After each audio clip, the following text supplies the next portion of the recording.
কাকা আমার তো একটা হেল্প করতে হইব। কি হয়েছে? আমার গার্লফ্রেন্ড আমারে কল দিছে, কল দিয়ে কইতেছে 1 ঘন্টার ভিতরে যদি আমি ওরে না নিয়ে আসি তাহলে তুই বিষ খাই মরে দেবো কইতেছে।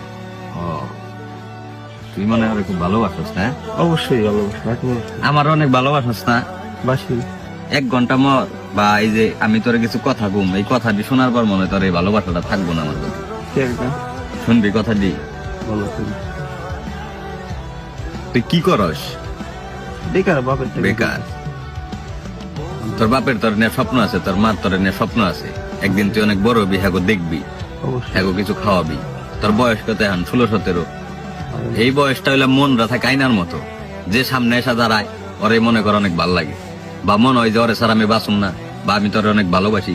আমি তোর একটা কথা কই, আমাগো সিনিয়ররা ভুল করছে। আমরা যখন নাকি প্রেম ভালোবাসা করছি, তখন নাকি তাগো কাছে গেছি, যায় যখন নাকি কইছি ভাই বাইর করে নিয়ে যাম বা বিয়া করুম হ্যান ত্যান, তখন হ্যাঁ আমাকে একটা থাপ্পড় দেয় নাই। থাপ্পড় না দেয় উল্টা কি কইছে জানোস? যে নিয়ে আয়, বাদ বাকি সব আমি দেখুন। কিন্তু আমি তোর ওইটা কম না, আমি তোর 2টা অপশন দেখাম। আর তুই কি কইলি যে তোর গার্লফ্রেন্ড তোর সারা মরে দেবো 1 ঘন্টার ভিতরে, তুই যদি তোর যায় না নিয়ে আসোস, তুই 2 ঘন্টা আমার লগে বয়ে থাক, যদি মরে হেসুম তুই আমার কইস মেয়া মানুষ আমি চিনি। আমার কথা হইলাম তামিম, আমি যে ভুল করছি ওই ভুলটা অন্য কেউ জানি না করে, বা আমি যে আগুনে জ্বলছি ওই আগুনে জানি অন্য কেউ না জ্বলে। এই গার্লফ্রেন্ডও বাইচা থাকবো, তোরও ক্যারিয়ার হইব, যদি তুই নাকি এই পরিস্থিতি না নেস। কাকা আমার অনেক ভালোবাসে। হ্যাঁ ভালোবাসে, মেয়েদের ভালোবাসা বেশি দিন থাকে না। তুই বিশ্বাস নইলে তুই যদি আজকে করে ছাইড়াতে দেখ, সর্বোচ্চ 15 দিন, এর ভিতরে হয়তো একবারে সিঙ্গেল হয়ে দেবো, নইলে অন্য কেউ এর ভিতরে ভালোবাসা ফেলেবো। বা কিছুদিন পর ওর বাপ মাই যখন নাকি কেউ লগে বিয়া দিব, তখন বিয়া বসে একবারে সুখ শান্তিতে বসবাস করবো। তুই বুঝতে পারবি না যে তুই ওর জীবনে কোনদিন ছিলি বা ছিলি, এরকম কোনো চিন্তা ভাবনাই থাকবো না ওর ভিতরে। এটা হলো মেয়ে মানুষ। অভাব যখন মনে কর দে তোর দরজায় এসে দাঁড়াইবো, তখন তামিম ওই ভালোবাসা থাকবো না। কারণ এখন হইলাম তোরা দুইজনে বাপের টেয়া খাইতেছ, তোরা অভাব বা সংসার কোনো কিছু তোরা বুঝতেছিস না।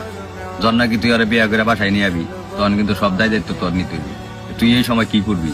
সর্বোচ্চ তোর রাজমিস্ত্রির কাম করতে হইব। রাজমিস্ত্রির কাম করে কয় টাকা কামাবি? সর্বোচ্চ 450, 500, 600 টাকা দিয়ে আজকাল কি হয়? কিছুই হয় না।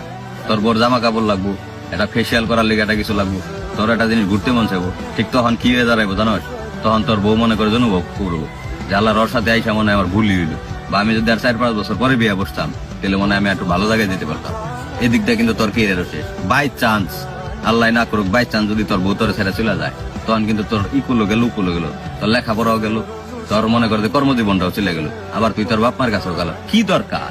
বাদ দে না, একটা মেয়ের লিগে তুই এত কিছু জীবন থেকে এত আনন্দ ফুর্তি ছেড়ে দিবি কেন? একটা কথা মনে রাখিস, তুই হলে আমি একটা ফুলের কলির মতো, তোর জীবনটা কেবল ফুটতাছে। আমার জীবন যেভাবে নষ্ট হয়েছে আমি চাই না তোর জীবনটা এভাবে নষ্ট হয়েছে। অতএব তুই তোর ফুল ধারে সুন্দর করে ফুটবার দে। দেখবি তুই যদি তোর বয়স যখন 25-26 হয়ে যাবো, তুই এর ভিতরে যদি কোনো কিছু করস, লেখাপড়াই করস বা কোনো কাজ কামি করস, একটা সময় তোর বহুত টাকা পয়সা হইব বা বহুত একটা ক্যারিয়ার হইব। ক্যারিয়ারটা হওয়ার পর যদি তুই কেউ ভালোবাসো, তখন আমি তোর সাপোর্ট করবো। তাইতে আমি তোর কইলাম যে আমার কথাটি শোনার পর হয়তো তুই আমার আর আগের মতো ভালোবাসবি না। তুমি তো কারণ এই জেনারেশনের পোলাপান কি চায় জানোস? যে লিড দিব মারামারি করুক ওরই ভালোবাসে, যে এই প্রেম ভালোবাসা